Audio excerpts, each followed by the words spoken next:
आज हम लोग बात करेंगे कि ऑनलाइन बिजनेस स्टार्ट करने की एक सही स्ट्रैटेजी क्या होनी चाहिए, कैसे आप लोगों को कैलकुलेटेड रिस्क लेने चाहिए और अगर आज मुझे कोई भी बिजनेस स्टार्ट करना रहता है ऑनलाइन तो मैं किस स्ट्रैटेजी का यूज करता हूँ।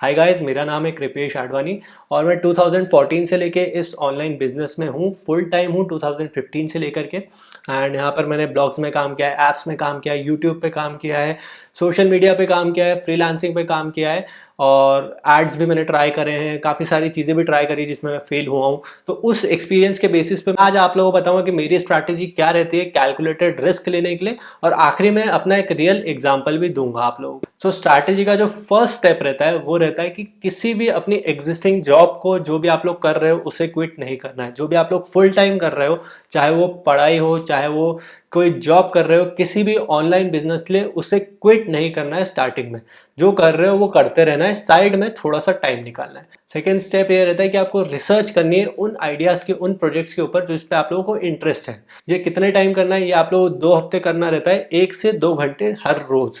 तो 1 से 2 घंटे आप लोगों को हर रोज निकालने हैं। इसमें आप लोगों को क्या करना है, इसमें आप लोगों को लोगों के रिसर्चेस पढ़नी है, लोगों के बारे में पढ़ना है जिन लोगों ने उस फील्ड में कुछ किया है। मान लो आप लोगों को ब्लॉगिंग में करना है तो ब्लॉगिंग में जो अभी कुछ कर रहे हैं उनके आर्टिकल्स पढ़ो, उन्होंने कैसे स्टार्ट किया ये पढ़ो, उनको कितना टाइम लगा, उनको कितने एफर्ट्स लगे, उनका प्रीवियस नॉलेज क्या था, उनके पास प्रीवियस एक्सपीरियंस क्या था, उन्होंने कितनी मनी इन्वेस्ट करी उसमें, कितनी वर्कफोर्स थी उनके पास, कौन से एरिया में सिचुएटेड थे, क्या उनका बैकग्राउंड था, उनको कितना टाइम लगा प्रॉफिट गेन करने में, तब कितना कंपटीशन था, अब कितना कंपटीशन है, क्या वो स्ट्रैटेजी अभी भी वर्क कर सकती है या चेंज करनी पड़ेगी। तो ये चीज आप लोगों को 2 हफ्ते तक करनी पड़ेगी। सो हर टॉपिक के ऊपर 2 हफ्ते रिसर्च करो जिसमें भी आप लोगों को इंटरेस्टेड है। मान लो आपको ब्लॉगिंग में भी था, आप लोगों को डिजिटल मार्केटिंग में भी था, आप लोगों को फ्रीलांसिंग में भी था, आप लोगों को यूट्यूब पे भी था। तो ये 4 टॉपिक्स हो गए, इनमें आप लोगों को 2-2 हफ्ते रिसर्च करनी है। इसके बाद मैं करूंगा नैरो डाउन कि अब मुझे इसमें से क्या करना है। मुझे चारों चीजें नहीं करनी, मुझे कोई एक चीज करनी है फिलहाल के लिए। तो मैं उसमें से अपना नॉलेज देखूंगा, अपना इंटरेस्ट देखूंगा, क्या मैं उसमें इन्वेस्ट कर सकता हूँ वो चीज़ देखूंगा। मान लो मुझे एक ऐप का आइडिया बहुत पसंद आया, मुझे लग रहा है कि मुझे ऐप डेवलप करना चाहिए, मैं अपनी रिसोर्सेज देखूंगा। मेरे को कोडिंग का नॉलेज नहीं है तो मैं कहाँ से ऐप डेवलप करूंगा, क्या मैं किसी को हायर कर सकता हूँ, हायर करूंगा तो 1-2 लाख रुपए का खर्चा हो जाएगा, मेरे पास वो भी नहीं है तो मैं कैसे करूंगा। उसके बाद मुझे मार्केटिंग भी करनी है, मार्केटिंग में मेरा 1-2 लाख रुपए और लग जाएगा, तो वो वाला आइडिया मैं ड्रॉप कर देता हूँ। फिर देखता हूँ कि मैं क्या चीजें कर सकता हूँ, मेरी रिसोर्सेज क्या अवेलेबल है। एंड इसी तरह से आप लोगों को भी नैरो डाउन करना है, चाहे वो ड्रॉप शिपिंग हो, चाहे यूट्यूब हो, ब्लॉगिंग हो, आपको भी नैरो डाउन करके एक अपना कोई आइडिया पकड़ लेना है। देन एक बार नैरो डाउन हो जाए फिर आपको करना रहता है एग्जीक्यूट। अब एग्जीक्यूट करने के लिए मैं क्या करता हूं कि जब भी मुझे इसे स्टार्ट करना है तब मेरे पास 7 से लेकर 30 दिन तक का फ्री टाइम होना चाहिए। उसे कभी भी उस टाइम पे स्टार्ट मत करो जब आपकी एग्जिस्टिंग जॉब या आपके एग्जिस्टिंग एग्जाम चल रहे हो। उसे उस टाइम पे स्टार्ट करो जब आपके एग्जाम्स खत्म हो गए, जब आपके पास 1 महीने का फ्री टाइम है, आप लोगों की जॉब से छुट्टियां हैं, कुछ लगातार छुट्टियां चल रही है, दिवाली की, न्यू ईयर की, किसी भी चीज की, तब उसे स्टार्ट करो। तब आप लोगों को उस पर रोज 8 घंटे मिनिमम देने हैं। तब आप लोग उस पर डेवलप करोगे, उसका बेस बनाओगे। देखो बेस बहुत इंपॉर्टेंट होता है किसी भी चीज में, चाहे आप घर बना रहे हो, चाहे आप कोई बिजनेस बना रहे हो। तो ये जो बेस रहेगा ये 30 दिनों में आपका बेस डेवलप होगा। तो आप अपनी पूरी जान लगा दोगे उस बेस को डेवलप करने में। अगर आप लोग ब्लॉग बना रहे हो तो कैसे होस्टिंग का यूज करना है, कैसे टेम्पलेट्स का यूज करना है, कैसे थीम्स का यूज करना है, क्या क्या प्लगइन्स डालने हैं मुझे, कैसे उसको अपग्रेड करना है। तो जो भी भारी भारी चीजें रहती है वो भारी भारी चीजें आप लोगों को 30 दिन के अंदर करनी है। कैसे कीवर्ड रिसर्च करनी है। तो थर्ड स्टेप हमारा कंप्लीट हो गया, हमने हमारा बेस सेटअप कर लिया, हमने हमारा ऐप बना के रिलीज कर दिया, हमने ब्लॉगिंग सेटअप कर लिया, हमने अपना शॉपिफाई स्टोर सेटअप कर लिया, या यूट्यूब पे चैनल वगैरह बना के कुछ बेसिक वीडियोस वगैरह डाल दिए, नीश वगैरह क्लियर कर दिया, कीवर्ड रिसर्च वगैरह कर दी। तो ये हमारा थर्ड स्टेप यहाँ पे कंप्लीट हो गया। अब फोर्थ स्टेप आता है हमारा, हम लोग अपने रेगुलर जॉब में चले गए या फिर रेगुलर जो भी काम कर रहे थे उसमें चले गए। अब हमें हर हफ्ते 5 से 6 घंटे अपने इस काम में देने, चाहे आप रोज 1 घंटा दे दो, चाहे सैटरडे संडे 3-3 घंटे दे दो। तो यहाँ पर हमें 6 घंटे रोज इस काम में देने हैं।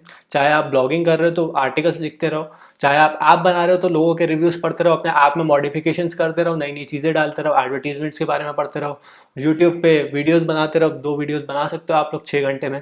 और ड्रॉप शिपिंग पे अगेन रिसर्च करते रहो, देखते रहो क्या चल रहा है, एडवर्टीजमेंट्स के बारे में सीखते रहो। तो इस टाइप से आप लोगों को ये चीज अगले 6 महीने तक फॉलो करनी है।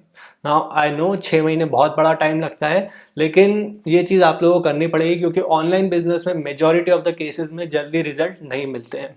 तो once in a blue moon हो गया तो हो गया, एक्सेप्शंस आर ऑलवेज देयर, लेकिन मेजॉरिटी लोगों को टाइम लगता है एंड यहीं पर ही उनके पास स्ट्रैटेजी नहीं रहती। देखो फंसते कौन है, फंसते वो लोग हैं जिनको पहले से नहीं पता रहता कि यार मुझे इतना टाइम लगेगा। उनकी एक्सपेक्टेंसी रहती है कि मुझे 1 महीने में रिजल्ट मिल जाए, लेकिन 1 महीने में नहीं मिलता है। I am telling you from my experience and from every other person that I have met, उनके एक्सपीरियंस से भी मैं आपको बता रहा हूँ कि इसमें आप लोगों को टाइम लगेगा। तो 6 महीने एटलीस्ट आप लोगों को ये चीज़ करनी है। फिर आपके 6 महीने हो गए, आपने 6 महीने लगातार काम किया, 6-6 घंटे उस पर दिए, थोड़े बहुत आर्टिकल्स लिखे, थोड़ा बहुत सीखा एंड उस हिसाब से आप लोग उस पर थोड़ा बहुत प्रोग्रेस करते रहे, step by step by step.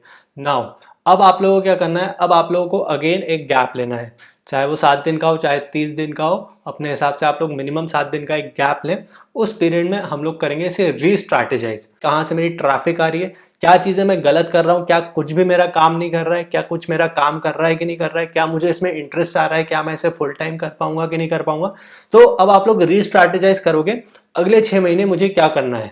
तो आप लोग कीवर्ड रिसर्च करोगे, आप लोग आउटसोर्स करोगे, आप लोग देखोगे, आप लोग मार्केटिंग करोगे, आप लोग अपनी स्ट्रैटेजी को फिर से बनाओगे। तो ये सारा जो काम होगा ये इस पीरियड में होगा। अब आप लोगों के पास क्योंकि डेटा है, एक्चुअल डेटा है कि क्या वर्क कर रहा है क्या नहीं कर रहा है, तो आप लोगों के लिए स्ट्रैटेजी बनाना ईजी हो जाएगा। सो 5th स्टेप में मैं री स्ट्रैटेजाइज करता हूँ। इसके बाद आता है मेरा 6th step. 6th step again same है मेरा 4th स्टेप की तरह, कि मुझे 6 महीने तक काम करना है, हर 6 घंटे उस पर टाइम इन्वेस्ट करना है हफ्ते में, एंड देन सीखते रहना है, देन करते रहना है, क्या चीज़ें हो रही है क्या चीज़ें नहीं हो रही, कभी उस पर सीखना है, कभी कंटेंट क्रिएट करना है। तो 6 घंटे मुझे मिनिमम उस पर स्पेंड करने हैं एंड इसे तब तक कंटिन्यू करते रहना है जब तक एक मोमेंट नहीं आ जाए जहां पे मुझे उसमें ग्रोथ दिखने लगे। तो बीच में एक मोमेंट आएगा, ये मोमेंट कब आता है किसी को नहीं पता, कभी 1 साल में आ जाता है, कभी महीने भर में आ जाता है, कभी 2 साल में आता है, कभी 5 साल में आता है।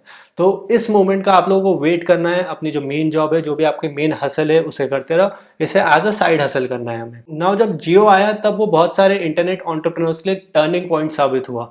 काफ़ी सारे यूट्यूबर्स तब फेमस हुए, काफ़ी सारे ब्लॉगर्स इंडिया में जो थे वो निखर के आए, एंड मेरे भी जो एप्स थे वो उसी पीरियड के बाद ज़्यादा फेमस होना स्टार्ट हो गए जब काफ़ी सारे लोगों के पास इंटरनेट एक्सेस आ गया इंडिया में। तो वो जो जियो का पीरियड था वो एक मोमेंट था काफ़ी सारे इंटरनेट एंटरप्रेन्योर्स के लिए। अब वैसे ही सेम मेरे साथ यहाँ पे यूट्यूब पे भी हुआ है। यूट्यूब पे मैं पिछले 1 साल से ऊपर हो गया मुझे यहाँ पे कंटेंट बनाते हुए। रिसेंटली मुझे अभी यहाँ पे एक स्मॉल विंडो मिली है जहाँ पे काफ़ी लॉकडाउन हो गया है, लोग वीडियोस देखना पसंद कर रहे हैं। तो इस टाइम पे मैंने जितना अपना फोकस था वो मैंने मेजॉरिटी यूट्यूब पे डाल दिया एंड यहाँ पर मैंने वीडियोस अपने रेगुलरली अपलोड करना शुरू कर दिए। लेकिन अगर मैं यहाँ पे फुल टाइम यूट्यूबर होता तो मैं इस टाइम को ऐसे स्ट्रैटेजाइज करता कि ये वाला मेरे लिए मोमेंट होता है एक, एंड मैं यहाँ पर अपनी ग्रोथ को एकदम स्काई रॉकेट कर सकता था। लेकिन मेरा काम कुछ अलग है, तो मैं यहाँ पर इतनी ग्रोथ नहीं टारगेट कर रहा हूँ। जो मुझे चाहिए था वो मैंने कर लिया है एंड मैं वापस पुराने रूटीन में चले जाऊंगा। तो ये एक अगेन एक मोमेंट था। इसी टाइप से जब आप लोगों को पता होगा कि पबजी आया, तब पबजी वाला जो मोमेंट था वो गेमर्स के लिए था कि लोग गेमिंग करते जा रहे हैं एंड एकदम से पबजी आया, सारे यूट्यूबर्स चलने लग गए, गेमिंग वाले यूट्यूबर्स चलने लग गए, गेमिंग वाले ब्लॉग्स एकदम से चलने लग गए एंड उस मोमेंट का काफी सारे लोगों ने एडवांटेज लिया। तो आप लोगों को भी ऐसे ही मोमेंट्स का वेट करना है ना। ऐसा कभी नहीं होता कि कभी वो मोमेंट आए नहीं, आप लोग करते रहो, डेफिनेटली वो आएगा। जैसे आप टिकटॉक पे काफी टाइम से काम कर रहे थे एंड टिकटॉक पे अगेन सारी ऑडियंस आ गई, तो टिकटॉक पे आप बूम होने स्टार्ट हो गए, तो कहा यार नहीं यार अब मैं टिकटॉक को फुल टाइम कर सकता हूँ, दिस इज माई मोमेंट। तो फिर आपने फिर से अपना गैप लिया, टिकटॉक पे अपना फोकस डालना शुरू कर दिया। तो इस टाइप से आप लोगों को वेट करना है and definitely things will work out. So this is my strategy कि हर 6 महीने काम करते रहो एंड देन री-स्ट्रैटेजाइज करो and then wait for the moment, and जब भी वो मोमेंट आए उस टाइम पे बैंग ऑन वहाँ पे अपनी सारी फोकस डाल दो। इसे मैं कैलकुलेटेड रिस्क लेना भी कहता हूँ कि मैं किसी और चीज़ को नहीं छोड़ रहा हूँ। मैंने पढ़ाई नहीं छोड़ी, मैंने अपना मास्टर नहीं छोड़ा, मैंने अपना ग्रेजुएशन नहीं छोड़ा, मैंने अपनी पढ़ाई कंप्लीट करी, मैंने किसी रिलेशनशिप को कॉम्प्रोमाइज़ नहीं किया। जो भी मैं कर रहा था वो मैंने किया है एंड देन साइड में इसे मैं करते रहा। एंड जब भी मुझे जिस भी चीज़ में मोमेंट मिला, चाहे वो ब्लॉगिंग हो जाए, चाहे वो एप्स हो जाए, चाहे वो फ्रीलांसिंग हो जाए, या चाहे वो यूट्यूब हो जाए, मैंने उस अपॉर्चुनिटी को लेने की पूरी कोशिश करी है। तो that will be all for this one. अगर आपको इस टाइप के वीडियोस अच्छे लगते हैं तो उसको थम्स अप दे दीजिएगा, नीचे कॉमेंट्स में मुझे अपनी स्ट्रैटेजी बताइएगा and I will see you guys in the next one. Good bye.